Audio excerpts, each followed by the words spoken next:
Idul Fitri di Tarim kita lebih merasa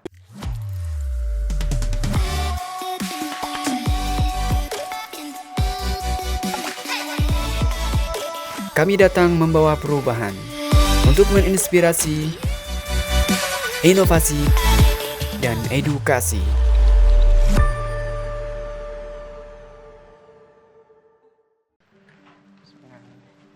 Assalamualaikum warahmatullahi wabarakatuh. Kembali lagi di Santri Talk Show. Minal aidin wal faizin. Mohon maaf lahir dan batin. Seperti biasa, di Santri Talk Show ini kita nggak sendiri. Kita ditemani oleh Sayyid Salim bin Jindan. Ya, Bapak sehat. alhamdulillah sehat. Puasanya gimana? Lancar semuanya? Alhamdulillah puasa lancar-lancar aja di sini. Nggak ada yang bolong. Bolong sih enggak, tapi insya Allah sehat-sehat ya. Sehat aja, alhamdulillah. Jadi kalau kita ngobrolin tentang Ramadan di Tarim kayak gimana, tarawehnya kayak gimana, kurang enak kalau nggak ngobrolin tentang Idul Fitri di Tarim ini kayak apa, gitu kan ya? Iya. Jadi persiapan untuk menyambut Idul Fitri di Tarim ini kayak apa? Persiapan untuk menyambut Idul Fitri di Tarim sih sebenarnya kalau kita bandingin sama persiapan di tempat-tempat lain sih kurang lebih aja. Akan tetapi kayaknya kalau di Tarim ini kita lebih merasa kayak Lebaran itu kayak bukan Lebaran. Oh gitu? Iya. Kalau dibandingin sama kota kita di Jakarta, di iya. Indonesia yang lain, kota-kota lain, perasaan kok Lebarannya lain gitu kayaknya. Gitu ya? Iya. Contohnya dari malam Lebarannya aja tuh, kita biasa kan kalau di Indo tuh udah dengernya tuh biasa takbiran, Iya gitu. petasan gitu kan. Suara-suara petasan bisa di kampung-kampung gitu kan. Iya. Kalau di Tarim nih kita lebih ngerasa gitu malam Lebaran itu seakan-akan rohani Ramadan tuh masih tersembunyi gitu. Subhanallah. Kayak seakan-akan tuh malah rohani terbesar itu pas malam takbiran itu. Oh, karena di sini kan ada Ihya Ulil gitu kan ya? Iya, itu dia maksudnya. Iya. Bahkan kalau di Indo biasa kan semalaman tuh kita denger takbir gitu, nggak berhenti-berhenti sampai subuh. Kalau di sini tuh kayaknya di Tarim tuh punya adat lain dia. Ah gitu. Mereka itu biasa di masjid-masjid kan pada hizib lel dari jam 11, dari jam 12 tuh udah mulai kan sampai subuh tuh. Jadi mereka setiap hizib nanti kalau habis satu surat atau mugroknya sudah selesai kembali ke guru yang pertama baca, mereka mengulang takbirnya itu pas setelah selesai baca Ajib. Quran. Dikolaborasikan antara takbir dan Iya. hizib Quran. Benar, itu Subhanallah. dia. Padahal Ramadan udah habis. Udah habis. Jatuhnya udah malam Id, cuma Quran itu masih jalan gitu kan hizibnya. Ajib. Masya Allah. Paginya gimana? Paginya itu sebenarnya sholat Id tertibnya kan, Iya. sunnah sholat Id. Iya. Jadi orang-orang sini adatnya mereka itu pas azan subuh, mereka tentu rata-rata nggak tidur ya. Dari malam tuh ihya lel, terus khotem sampai jam 3 malam, terus sholat subuh berjamaah. Malam Idnya itu? Iya malam Idnya itu, malam Idnya nggak ada tidur. Mungkin tidur 1 jam, jam 11 bangun jam 12. Malah sholat isya diulang lagi biasanya. Untuk sholat isya malam supaya dapat pahala sholat isya di malam hari kan. Ajib. Habis itu mereka baca Quran sampai jam 3, nanti setelah itu khotam Quran, baca doa, habis sholat subuh ini baru kelihatan biasa perubahannya itu pada saat selepas sholat subuh.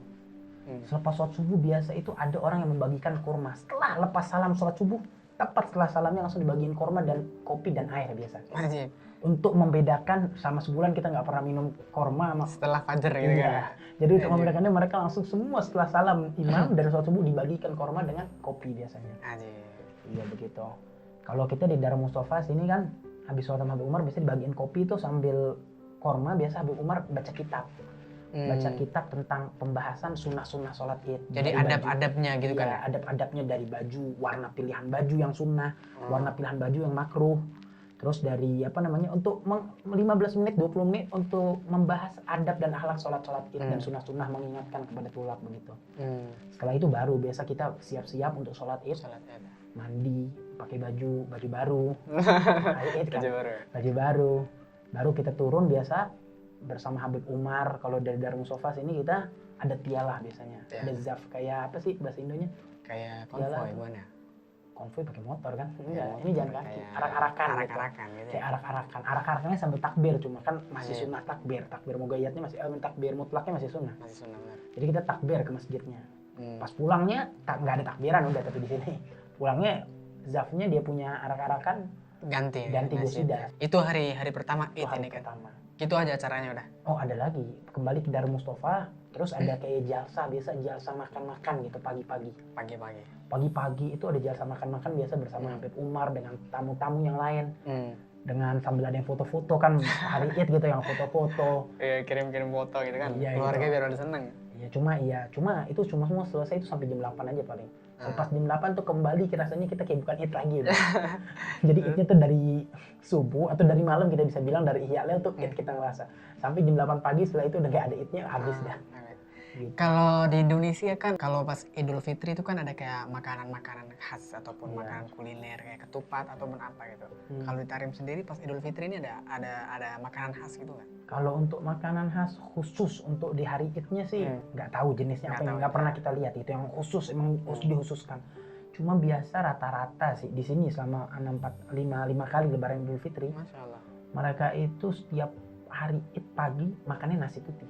Anjir, padahal jarang gitu ya orang-orang penasaran. Bukan jarang, mereka nggak pernah makan nasi putih. Bahkan biasa kalau kita masak nasi pagi-pagi gitu kan jam 8 jam 9 mereka marah. Maksudnya kayak komentar gitu. Apa ini nasi pagi-pagi nggak boleh katanya. Ini buat bid'ah dari mana? Kok bid'ah ini nasi pagi-pagi? Orang sini makannya roti pagi. Iya, sarapannya roti. Iya, cuma pada saat Idul Fitri kita melihat kok sarapannya jam 8 nasi putih dengan mungkin ada sedikit kuah. Gitu daging ya? Dengan korma ada lagi itu pada saat Idul Fitri pagi sama buah sama air udah gitu ya.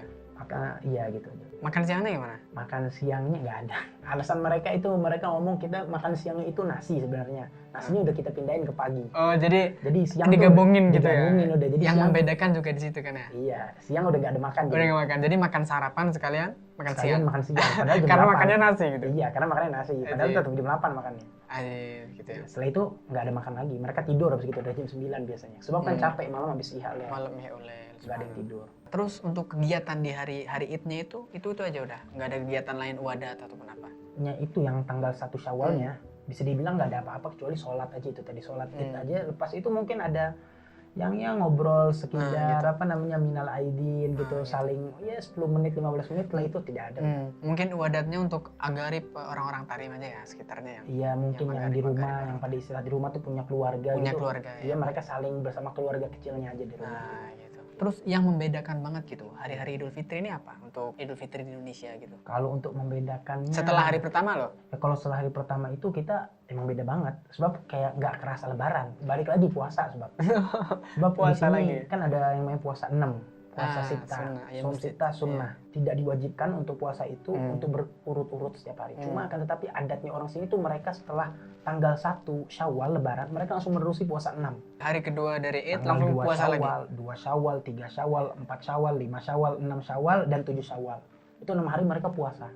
8 Syawal baru mereka masuk Lebaran lain. Itu nanti Lebaran lain. Jadi Lebarannya 2 kali dong? Iya, Lebaran 2 kali. Cuma yang 6 hari ini seakan-akan kita masih di dalam Ramadan. Tertibnya semua dari daras fajarnya, dari roha sorenya, dari tertib sholat duhur di sini kalau Ramadan kan jam 1. Sebab orang sini pagi tidur jadi jam 1 sholat duhur. Idnya itu pun pada hari 6 puasa ini, puasa 6 hari ini, Idnya itu juga kita sholat duhur jam 1. Sebab tertib seakan-akan kayak masih Ramadan kita. Yang membedakan Allahumma dia ini nggak ada sholat tarawih aja. Nggak ada sholat tarawih. Iya. Cuma buka puasanya sama itu juga. Gitu. Khutumat tetap ada. Bahkan khutumat pun juga ada seperti yang di akhir Ramadan dilakukan. Mereka melakukan lagi di akhir 6 hari terakhir ini mereka yang masjid ini diulang lagi gitu. Iya, diulang lagi. Di Masjid Tarim. Seperti Masjid Ba'alwi. Padahal mereka udah khotam Masjid Ba'alwi. Udah khotam di Ramadan. Di Ramadan malam 27, tapi nanti mereka di malam ke-5. Enggak, malam ke-6. Iya. Mereka khotam lagi. Lepas itu Masjid Segaf juga di malam ke-5. Mereka khotam lagi. Terus terakhir nanti pas hari Idnya tuh malam 9 itu di Masjid Nabor. Seakan-akan jadi masih ada gitu. Yang membedakan khotamnya paling cuma nggak baca khotamnya dalam sholat kan kalau Ramadan dalam sholat. Ya. Kalau ini mereka sholat Isya berjamaah. Karena udah nggak ada taraweh. Iya, udah nggak ada taraweh. Jadi di sholat Isya mereka nggak ada taraweh maka mereka melakukan khotam dengan baca biasa aja gitu. Seakan-akan kayak khotam biasa aja dibaca dari orang per orang. Nggak gitu ya, nggak berimam gitu. Tadi kan ente bilang udah ngerasain 5 Ramadan 5 Id. Pasti selama 5 tahun ini kan ada kesan ya, kesan yang nggak dilupakan istilahnya. Puasa, lebaran sampai 5 kali nggak ketemu keluarga gitu kan. Kan lebarannya istilahnya di negeri orang, di kampung orang gitu kan. Ya pasti semua orang kan namanya lebaran tuh pengen bersama keluarga gitu. Iya. Pengen apa sih namanya? Oke guys, sebelum lanjut video ini pastikan Anda auto subscribe, like, share, komen, dan aktifkan notifikasinya biar kalian gak ketinggalan video-video barunya dari Santri ID Official.